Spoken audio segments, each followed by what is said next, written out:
ओम येनाक्षर समाम्नाय मधिगम्य महेश्वरात् कृत्स्नं व्याकरणं प्रोक्तं तस्मै पाणिनये नमः। वाक्यकारं वररुचिं भाष्यकारं पतञ्जलिं पाणिनिं सूत्रकारं च अज्ञानतिमिरान्धस्य ज्ञानाञ्जनशलाकया चक्षुरुन्मीलितं येन तस्मै पाणिनये नमः। अकारांत, आकारांत, इकारांत, ईकारांत और उकारांत, इतने वर्ग लिट लकार में हम बना चुके हैं। अब हमें उकारांत धातुओं को बनाना है। उकारांत धातुओं में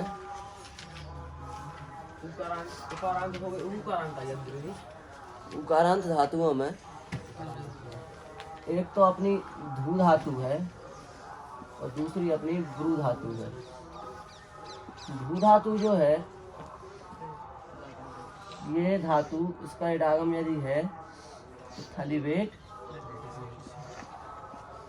लिटिसेट है, और ब्रू धातु का इडागम भी है थलीवेट लिटिसेट। इसलिए इन दोनों धातुओं को एक साथ पढ़ना है। अब आप पूछ सकते हो, पूछा नहीं आपने, पर पूछ सकते हो कि देखो भाई ब्रू धातु तो सारी उकारांत धातुएं सेठ हैं, सेठ है कि नहीं सारी उकारांत धातुएं, तो ब्रू धातु तो उस हिसाब से सेठ होनी चाहिए, फिर वेट कैसे हो गई, है कि नहीं? क्योंकि बताया तो यही गया था कि सेठ धातु सेठ ही होती हैं दोनों में, फिर ब्रू वेट कैसे हो गई थल में? तो उसके लिए ये समझो आप कि ब्रू धातु को हम वच कर देते हैं। ब्रू वची से वो क्या हो जाता है, इसको वच। तो वच होने के कारण इसको अब वच हो गई, तो वच हो गई तो अत्वत हो गई, तो अत्वत होने से वेट हो गई। समझ गए? मूलता धातु क्या है? सेठ है, इसमें शंका नहीं है। पर जब इसको आदेश होकर के वच हो जाएगा तो वो वच आदेश होने से फिर अत्वत हो जाएगी, अनिट अत्वत होने से थल में क्या हो जाएगी? वेट हो जाएगी। दीर्घ उकारांत होने से सेठ है। हाँ भूमि भी हाँ ठीक है, पर ये किसी कारणवश थली वेट सेठ हो जाती है, वो कारण हमने बताया। धूम का क्या कारण है?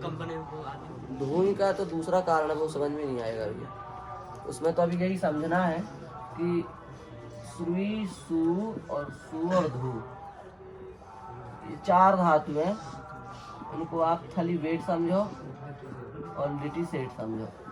उनका चार का आप पहले से ही पक्का रखो, ठीक है? धू भी इसमें से आ गई, इसलिए ये थली वेट है और लिटी सेठ है। ठीक, तो अब इन दो धातुओं के हमें रूप बनाने हैं।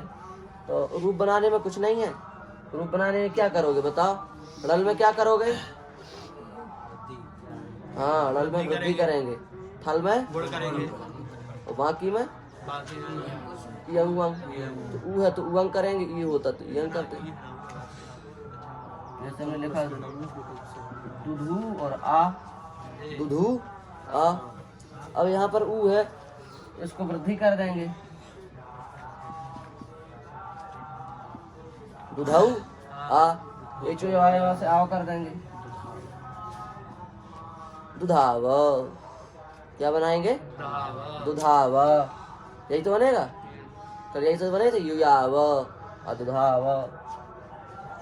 अब दुधू से लाए हम था, थली वेट। एक बार इडागम होगा, एक बार नहीं होगा। तो जब इडागम हो जाएगा तो बनेगा दूधविथ, और जब इडागम नहीं होगा तो बनेगा दूधोथ। ये तो बनेगा, गुण दोनों जगह हो जाएगा। और बाकी जैसे हमने लिया दुधू से लाए अतुहू, तो उगम हो जाएगा, बनेगा दुधू वतुहू। बना लोगे? नहीं बनेगा, नहीं बन रहा है। कहाँ परेशानी आ रही है? दुधाव में कि दुधोत में कि दुधुवतु में?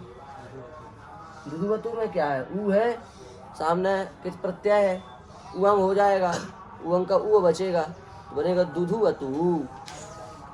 उम का क्या बचेगा? उ, तो दुधु अतु मिला दिया, दुधुवतु। रूप चलाओ, दुधाव दुधुवतु दुधुवु। दुधविथ दुधोथ दुधुवथुः दुधुव दुधाव दुधव दुधुविव दुधुविम। समझ गए? इस प्रकार से धू धातु के आप पूरे रूप चला सकते हैं। जैसे हमने चलवाए हैं उसी हिसाब से अपन को चलाने हैं। रल में करनी है वृद्धि, थल में करना है गुण, और बाकी में क्या करना है यंग उंग। ठीक, तो ये अपने रूप बन गए। अब जो धू धातु के रूप तो बन गए, अब कौन सी धातु बची? दूसरी ब्रू। ब्रू धातु के अपन को रूप बनाने हैं। तो ब्रू धातु जो है उसके लिए हम बता चुके हैं आपको, ब्रुवो वची। ब्रू धातु को क्या हो जाता है? वच। तो ब्रू को क्या हो जाएगा? पहले नंबर वच, और रल का क्या बचेगा? आ। अब वच को तो कर दो, तो वच वच हलादी से कर दो वच। यही तो बनेगा, यही बनेगा। फिर आपको हमने पढ़ाया था कहाँ?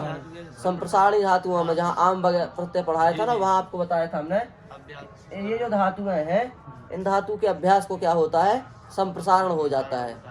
तो बताया था ना, हमने बताया था कि जो णल है और थल है और णल है, इन तीन में किसको संप्रसारण होगा? अभ्यास को संप्रसारण हो जाएगा। ठीक है।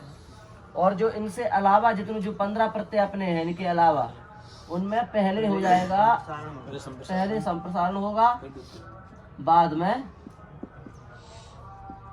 द्वित्व होगा। तो ये णल है ना, इसलिए पहले यहाँ पर संप्रसारण नहीं होगा। यहाँ संप्रसारण किसको होगा?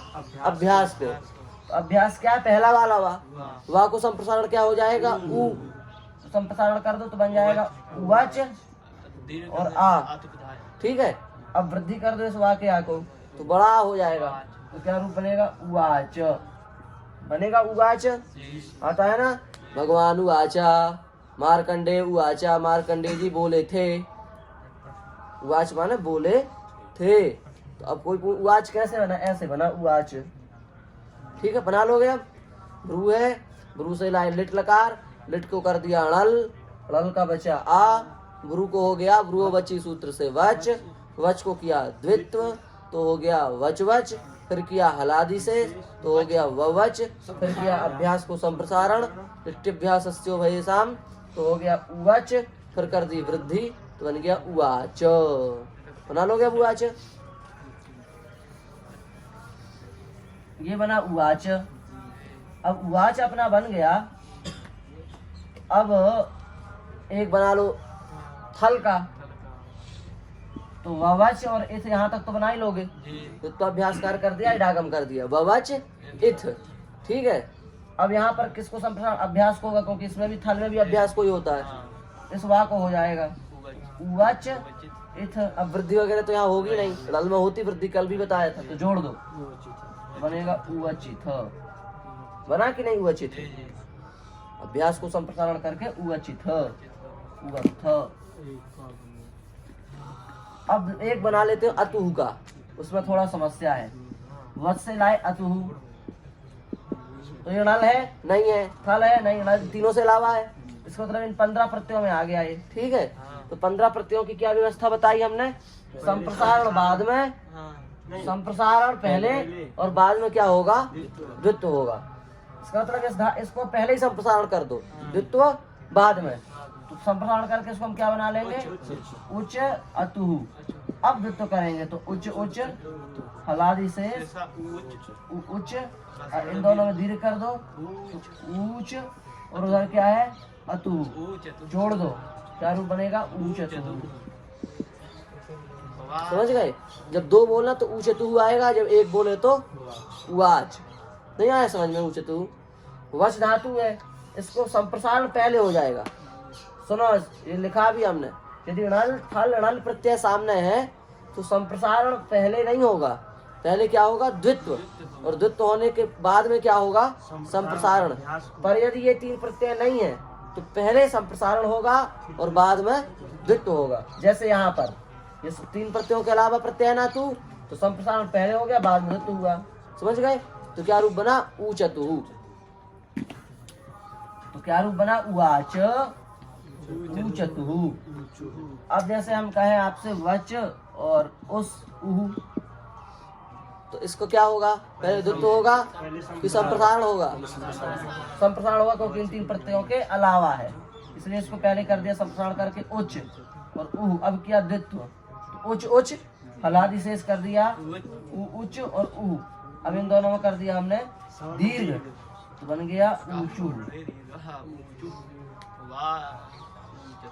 कुमारा ऊचू, भागवत में कई जगह आया कुमारा ऊचू, महात्म्य में आया ना, हाँ गोप्य ऊचू, जेति तेरी कम में आया है कि नहीं, हाँ तो ऊचू बहुत सारी हैं, 1-2 गोपियां तो थी नहीं वहाँ, बहुत थी, इसलिए ऊचू। श्री भगवान वाच, हाँ सनंद सनंदना ऊचतु। जब इसके उत्तम पुरुष में बनाएंगे लड़ाई में तो उवाच और उवाच बनेगा, हाँ तो उस दोनों का अर्थ अलग अलग क्या होगा, अर्थ एक ही होगा, रूप दो बनेगा। रूप चला लोगे अब, वाच वाच ऊचतु ऊचतु ऊचु ऊचु उवचित उवचित उवक्थ उवक्थ ऊचतु ऊचतु ऊच ऊच उवाच उवाच उवच उवच ऊचिव ऊचिव ऊचिम। ऊचिव। बन गए, कुछ नहीं है, वही है सब, पंचोपांग का काम है और कुछ नहीं। ये अपनी धातु बन गई, ये 2 विशेष धातु थी, ये बन गई। अब एक और अपन को धातु बनानी है इसमें, तीसरी भू धातु। कौन सी धातु, भू धातु। भू धातु का जब लिट लकार बनाते हैं अपन, 1 पेज भरता है उसमें, अच्छा ध्यान है ना, भू धातु का लिट लकार बनाने में 1 पेज भरवाते हैं। तो अब अपना तो देखो ऐसा काम है, अपना तो भू धातु है, इससे लाए नल, नल का क्या बचा, आ बचा आ। तो एक सूत्र है, वो वोग लुंग लिटो हो, वो वोग लुंग लिटो हो।